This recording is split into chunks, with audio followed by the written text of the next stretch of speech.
오늘 우리에게 주시는 하나님의 말씀 이사야 35장 1절부터 10절까지 말씀입니다. 이사야 35장 1절부터 10절까지 말씀. 이제 봉독하겠습니다. 하나님의 말씀 경청하십시오. 광야와 메마른 땅이 기뻐하며 사막이 백합화처럼 피어 즐거워할 것이다. 사막은 꽃이 무성하게 피어 크게 기뻐하며 즐겁게 소리칠 것이다. 레바논의 영광과 갈멜과 샤론의 영화가 사막에서 꽃피며 사람들이 주님의 영광을 보며 우리 하나님의 영화를 볼 것이다. 너희는 맥 풀린 손이 힘을 쓰게 하여라. 떨리는 무릎을 굳세게 하여라. 두려워하는 사람을 격려하여라. 굳세어라. 두려워하지 말아라. 너희의 하나님께서 복수하러 오신다. 하나님께서 보복하러 오신다. 너희를 구원하러 주신다 하고 말하여라. 그때 눈먼 사람의 눈이 밝아지고 귀먹은 사람의 귀가 열릴 것이다. 그때 다리를 절던 사람이 사슴처럼 뛰고 말을 못하던 혀가 노래를 부를 것이다. 광야에서 물이 솟겠고 사막에서 시냇물이 흐를 것이다. 뜨겁게 타오르던 땅은 연못이 되고 메마른 땅은 물이 쏟아져 나오는 샘이 될 것이다. 승냥이 떼가 뒹굴며 살던 곳에는 풀 대신 갈대와 왕골이 날 것이다. 거기에는 큰 길이 생길 것이니 그것을 거룩한 길이라고 부를 것이다. 깨끗하지 못한 자는 그리로 다닐 수 없다. 그 길은 오직 그리로 다닐 수 있는 사람들의 것이다. 악한 사람은 그 길로 다닐 수 없고 어리석은 사람은 그 길에서 서성거리지도 못할 것이다. 거기에는 사자가 없고 사나운 짐승도 그리로 지나지 않을 것이다. 그 길에는 그런 짐승들은 없을 것이다. 오직 구원받은 사람만이 그 길을 따라 고향으로 갈 것이다. 주님께 속량받은 사람들이 예루살렘으로 돌아올 것이다. 그들이 기뻐 노래하며 시온에 이를 것이다. 기쁨이 그들에게 영원히 머물고 즐거움과 기쁨이 넘칠 것이니 슬픔과 탄식이 사라질 것이다. 아멘. 귀가 열리고 눈이 뜨이고란 제목으로 하나님의 말씀 선포하겠습니다. 하나님께서 사람에게 내리시는 가장 큰 벌은 과연 무엇일까요? 조금 어려운 말로 말하면 유기하셨다라고 할 때 유기하시는 그 벌, 이것이 가장 큰 벌이라 다들 그렇게 말하고 있습니다. 하나님께서 그에게 어떠한 벌도 내리지 않으시고 어떠한 말씀도 주시지 않는 상태, 이것이 버림받은 상태입니다. 그러니까 인생의 시련이 닥치는 것, 그것이 버림받은 것이 아니라 오히려 아무런 시련도 닥치지 않고 동시에 아무런 경고의 말씀도 오지 않는 상태, 그것이 유기당한 상태라는 겁니다. 그래서 우리는 인생의 시련이 없음을 즐거워해서만은 안 됩니다. 시련은 우리를 하나님께로 돌아오게 만드는 인생의 장치입니다. 내가 아무리 교회 열심히 다녀도 하나님께서 버리신 사람이 있습니다. 그래서 우리가 단순히 내가 교회 다니고 있으니까, 헌금하고 있으니까 별일 없겠지, 이렇게 생각할 것이 아니라 그 말씀이 나에게 아무런 울림도 없고 그 말씀을 따라 살고자 하는 의욕도 전혀 없는 상태인데 내 삶에는 아무런 문제가 일어나지 않는다? 그것이야말로 가장 위험한 상태임을 우리는 잊어서는 안 됩니다. 시련이 없고 평탄한 인생은 하나님께로 돌아오지 않습니다. 그런 인생은 하나님의 말씀을 들으려 하지도 않고 하나님의 일하심을 보려 하지도 않습니다. 그리고 그들에겐 더 이상 들리지도 않고 보이지도 않게 되지요. 대표적인 인생이 바로 사울 왕입니다. 사울 왕은 무려 40년 동안이나 이스라엘을 다스렸습니다. 한 왕이 40년에 걸쳐서 통치를 할 수 있었다는 건 통치가 꽤나 안정적이었다는 뜻입니다. 그러나 우리가 성경을 보면 사울의 통치는 굉장히 불안해 보이잖아요. 하지만 이것을 연대별로 잘 봐야 됩니다. 자, 사울이 80세에 죽고 나서 다윗이 30살의 왕위에 오릅니다. 이 두 사람의 나이 차이는 최소한 50살입니다. 그러면 다윗이 만약 10대 시절에 기름 부음을 받았다고 가정하면 그는 기름 부은 지 20년 뒤에 왕이 됐을 것이고, 이것을 사울 왕에게 적용하면 사울 왕은 하나님께서 그를 떠나시고 이제 새로운 왕을 세우시겠다고 다윗에게 기름 부은 이후에 20년 가까이를 통치했다는 이야기입니다. 그 20년 동안 그에겐 어떤 일이 있었을까요? 물론 블레셋이 쳐들어오는 등, 그래서 다윗의 활약으로 물리치는 등 여러 가지 일들이 있었습니다만 정말로 내가 이대로 살면 안 되겠구나, 이대로 살다간 죽겠구나 라는 식의 위기의 순간은 그의 마지막 그날 딱 한 번뿐이었습니다. 다윗의 일을 제외하고는 그의 통치가 살만했어요. 평안했어요. 별 문제가 없었습니다. 저 거슬리는 다윗만 처리하면 그야말로 모든 것이 다 순조로워 보였던 겁니다. 그러나 그때가 바로 그가 완전히 버림받았다는 증거죠. 그러니 마지막에 그의 인생의 마지막 위기가 닥쳤을 때 그가 그때 하나님께 기도하고 그때 하나님께 물었지만 대답을 안 하시잖아요. 순풍의 돛담배 같은 20년이 있었기 때문에 그는 하나님께 기도하고 무릎 꿇고 듣고자 하는 훈련을 전혀 하지 않았다는 증거가 바로 이것입니다. 반대로 만약 그의 인생이, 그의 40년의 통치가 처음부터 끝까지 위기로만 점철되어 있었다면 그는 위기에서 벗어나려고 해서도 하나님께 항상 기도했을 거예요. 자, 그래서 이것이 순풍의 돛담배 같은 평탄한 인생, 아무런 시련도 없는 인생이 오히려 위기라는 것을 보여주는 하나의 사례라고 볼 수 있겠습니다. 자, 이처럼 하나님의 말씀이 들리지 않고 하나님의 일하심을 보지 못한다는 것, 이것이 그가 버림받았다는 증거이며 가장 큰 벌이죠. 그래서 하나님께서는 이사야 선지자를 통해서 이스라엘 민족에 대한 심판의 말씀을 하실 때 이렇게 말씀하셨죠. 너희의 귀가 닫혀서 깨닫지 못할 것이고 너희의 눈이 보이지 않아서 볼 수 없을 것이다 라고 말합니다. 예수님께서는 이것을 인용하며 다음과 같이 말씀하십니다. 마태복음 13장 13절과 14절 말씀. 그러므로 내가 그들에게 비유로 말하는 것은 그들이 보아도 보지 못하며 들어도 듣지 못하며 깨닫지 못함이니라. 이사야의 예언이 그들에게 이루어졌으니 일렀으되 너희가 듣기는 들어도 깨닫지 못할 것이요 보기는 보아도 알지 못하리라. 아멘. 자, 이처럼 들어도 알 수 없고 들리지 않고 보려고 해도 보이지 않는 것, 이것이 가장 큰 위기라는 것을 잊어서는 안 됩니다. 자, 이렇게 이스라엘 민족에게 위기가 있었고 그들은 하나님께 벌을 받았습니다. 거의 버림받은 것과 다름없는 벌이었습니다. 그러나 하나님께서는 그들을 완전히 버리지 않으셨고 속량의 시간을 거치신 후에 그에게 마침내 약속의 날을 선포하시죠. 자, 이 약속의 날에 어떤 일이 일어나는가? 본문 5절 말씀입니다. 그때에 맹인의 눈이 밝을 것이며 못 듣는 사람의 귀가 열릴 것이며. 자, 보일 수 없었던 자들이 보게 되었습니다. 들을 수 없었던 자들이 듣게 되었습니다. 이것이 마지막 때에 하나님께서 그들에게 보여주실 회복의 모습이죠. 그러니까 이것이 딱 대비가 되는 거예요. 이사야 6장의 소명장만 딱 보더라도 소명의 시기에 이사야를 보내시면서 하시는 말씀이 저들은 네가 하는 말 하나도 모를 거야. 어차피 쟤네들은 보기는 봐도 모르고 듣기는 들어도 깨닫지 못해. 이렇게 말씀하셨던 하나님께서 이제 반전의 은혜를 선포하시는 거예요. 마지막 때가 이르면 그들의 귀가 열릴 거야. 그들의 눈이 볼 수 있을 거야 라고 말입니다. 자, 이런 결과로 어떤 일이 벌어지는가 마지막에. 자, 본문 8절 말씀. 거기에 대로가 있어 그 길을 거룩한 길이라 일컫은 바 되리니 깨끗하지 못한 자는 지나가지 못하겠고 오직 구속함을 입은 자들을 위하여 있게 될 것이라. 우매한 행위는 그 길로 다니지 못할 것이며. 아멘. 자, 그 길을 거룩한 길이라 하셨습니다. 이 말인즉슨 이제는 보게 된 사람들, 이제는 듣게 된 사람들은 그 길을 찾아갈 수가 있어요. 아, 이게 시온의 대로구나. 이 길이 보여요. 이제 그 좁고 협착하여 착전자가 적은 그 길이 보이기 시작하고 그 길까지 가는 방법을 들리기 시작했어요. 그래서 구원받은 자들은 글로 가요. 그러나 깨끗하지 못한 자 그리고 우매한 자들은 그 길을 찾지 못해요. 여기서 우매하다는 표현에 주목할 필요가 있습니다. 우리가 어떻게 해야 지혜로워집니까? 듣고 읽어야죠. 읽는 건 본다는 것과 같은 의미 아니겠습니까? 듣고 읽는 사람들은 우매해지지 않습니다. 그리고 그들은 발견하게 되죠. 하나님의 말씀을 듣고 하나님의 말씀을 읽고 그리고 오늘도 이 땅 가운데서 일하고 계신 하나님의 섭리를 발견할 수 있는 사람들, 오늘도 만물을 통하여 나에게 말씀하시는 주님의 메시지를 들을 수 있는 사람들, 그런 사람들은 좁고 협착하여 찾는 자가 적은 그 구원의 길을 마침내 발견하게 될 것이에요.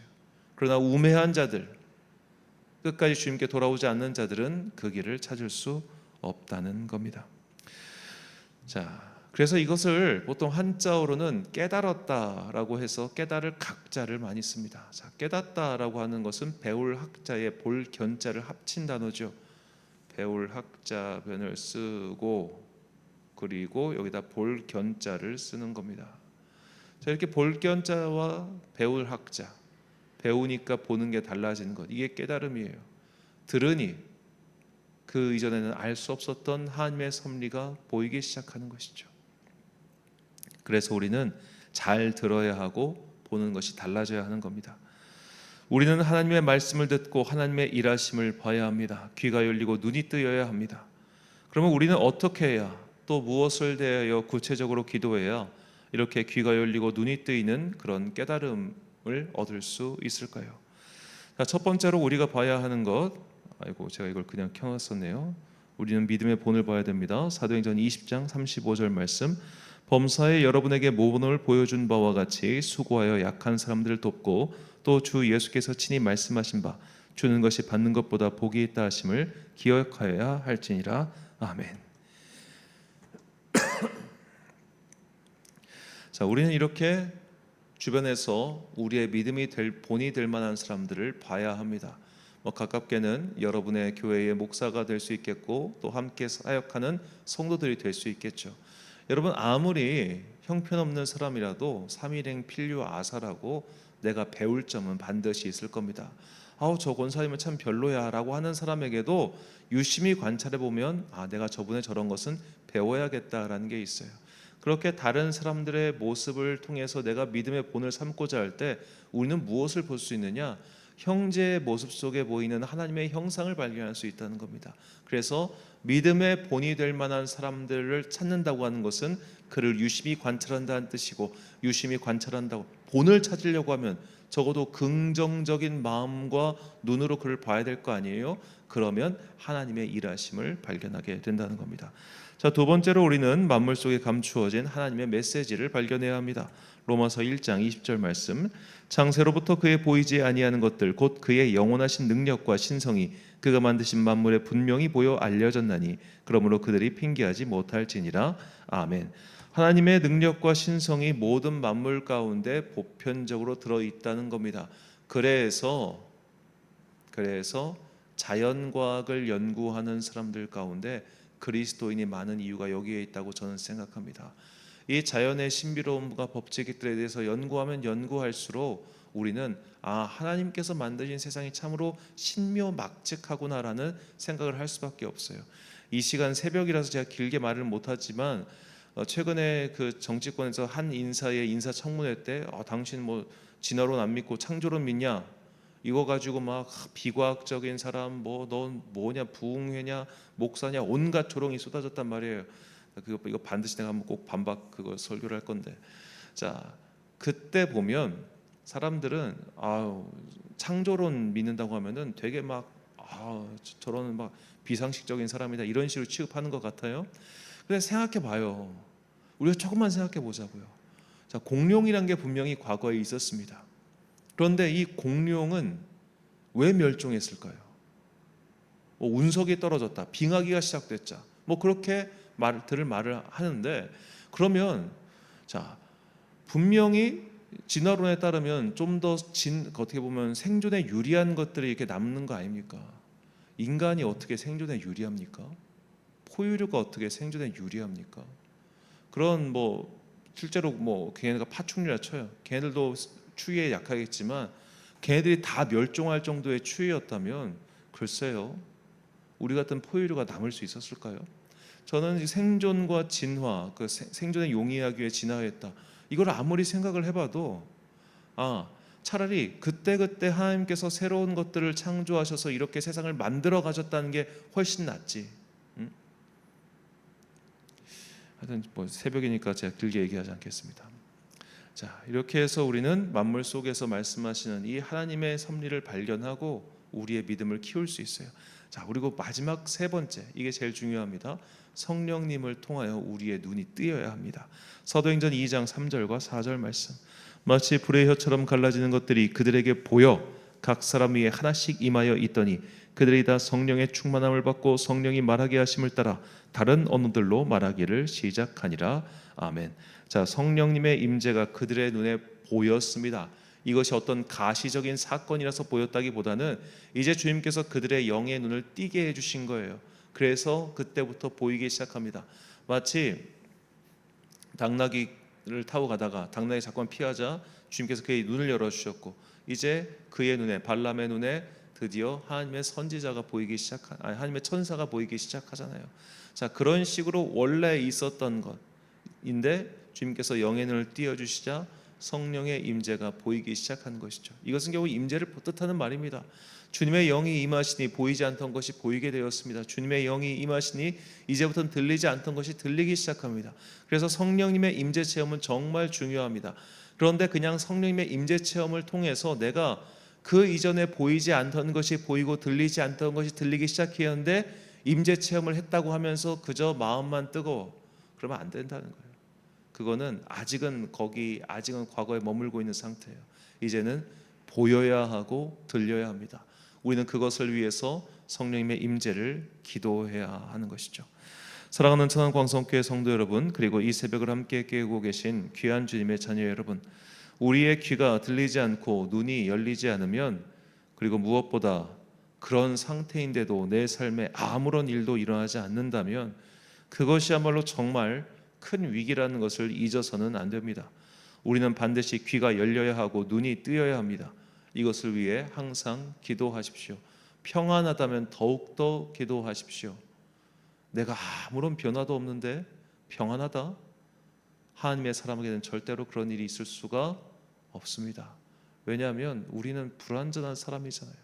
우리는 평생 동안 불완전해요. 그렇게 불완전한 사람에게 아무런 일도 일어나지 않는다고 하는 것은 주님께서 그를 정말 하나님께 우리 관계에서 고민해야 될 문제라고 저는 생각합니다. 그래서 우리는 항상 이 세 가지를 위해서 기도해야 됩니다. 영혼의 귀를 열고 주님의 음성에 귀를 기울여야 하죠. 당연히 말씀 생활을 게을리해서는 안 되며, 특별히 여러분과 함께하는 목자로 세우신 이의 소리에 귀를 기울이십시오. 분명히 나에게 주시는 메시지를 들을 수 있습니다.